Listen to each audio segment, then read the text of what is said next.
Megan, and today I'm here to film my July, technically, birthday book haul. This month I was actually very reserved. I have a lot of really fantastic books to talk about, but I am moving really soon, so I tried to pare back my book buying problem, and I think I did a pretty successful job. But anyway, without further ado, let's dive into the books I did pick up this month. The first book I'm going to talk about is the Peruse-topia book club pick of the month for the month of July, and that is Spinning Silver by Naomi Novik. This is the same author who wrote Uprooted, which is one of my favorite books.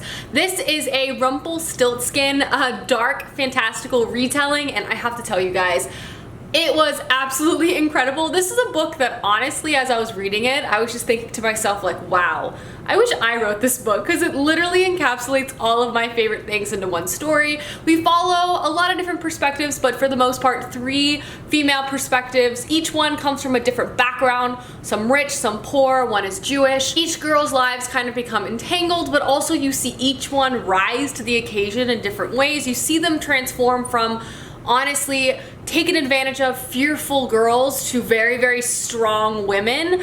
This is also taking place in medieval Russia, and we have a fantastical kind of fae element to this book as well. It is literally incredible. Like, I absolutely loved this book so much. It was just gripping from page 1 to the last page. I don't remember how long this book is, but literally so good. The next book I picked up this month was The Summer Wives by Beatrice Williams, set in the 50s at like a resort town called the Winthrop Island. This island has summer residents of incredibly wealthy people that come in for the summer season. This is said to be a ravishing post-war fable of love, class, power, and redemption set among the inhabitants of an exclusive island off the New England coast. This follows a wealthy woman who falls in love with a Portuguese fisherman who lives on this island, and I believe it kind of creates an uproar amongst not only her family but the town. I'm a huge fan of family dramas, and a lot of this synopsis really piqued my interest. I've also heard really good things about this book, so I could not say no. The next book I'm going to talk about is the book I'm currently reading, and that is Sea Witch by Sarah Henning. This is a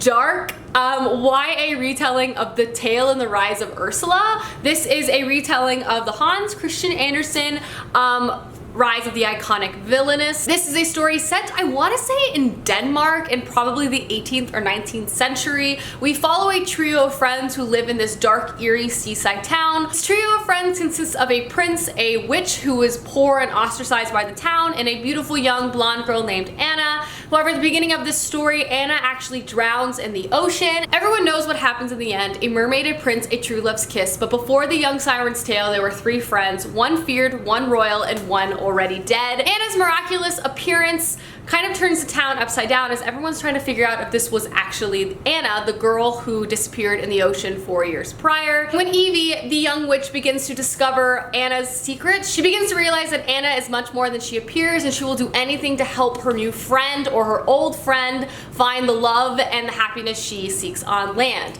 This is a book that has a really deep atmosphere. I really love the Danish setting, and it has a lot of mystery, magic, and I'm really enjoying it so far. The next 4 books I'm going to show off are the books I picked up from Book Outlet this month. Per usual, I will leave a link to my Book Outlet page down below, but the first book I picked up was Unbound by Neal Shusterman. This is the second book, I believe, to the quartet that Neal Shusterman has written. I've read most of the books in this quartet, and I picked this up because this is part of my quest to reread all of Neal Shusterman's old series that I've read previously. Specifically, this is a series that's really, really dark. This is a world where essentially parents can decide to have their children unwound for parts up to the age of 18.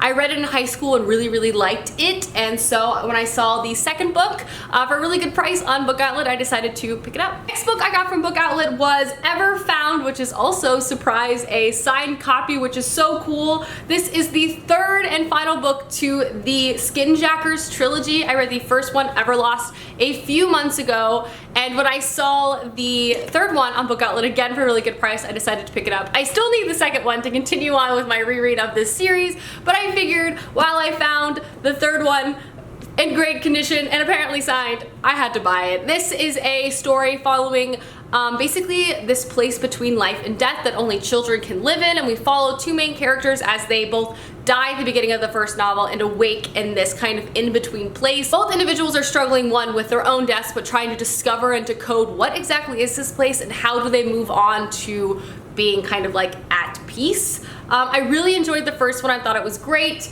I've already read it previously, but my reread was also really enjoyable, so excited to continue on with this series. Next book I picked up was Caraval by Stephanie Garber. I already owned this book previously, but it has miraculously disappeared from my life, and I'm not quite sure how that happened. So when I saw it on Book Outlet, I snatched it up back into my life. This is a YA fantastical like circus story. A lot of people kind of allude to it being very similar to The Night Circus, which all those things appealed to me on many different levels. The sequel also recently came out and is getting a lot of praise, so that also made me realize, one, I need to read this book, and two, re-own it. But yeah, YA fantasy circus story. Need I say more? And the last book I picked up was super exciting because when this book came out a few years ago, I wanted it so badly, but just never ultimately picked it up. And that is Elusive by Emily Lloyd Jones. This is a Russian spy thriller that apparently has X-Men vibes. We follow like agents who have supernatural capabilities as they're basically trying to crack in and sneak into governments and also escape the government. Honestly, like I said, X-Men, Russia, spies. I don't really know if there's quite a recipe for a book that I would love more than this one. Specifically, this book follows our main character who is able to change her appearance at will, hence elusive. She is an illusionist, and she's basically wrapped up in all sorts of things, and she is the best thief. Again, pumped to read it. Alrighty guys, those are all the books I picked up this month in July. Let me know down below some books you've recently picked up, as I would love to know, and I will see you guys soon with another video soon. Goodbye!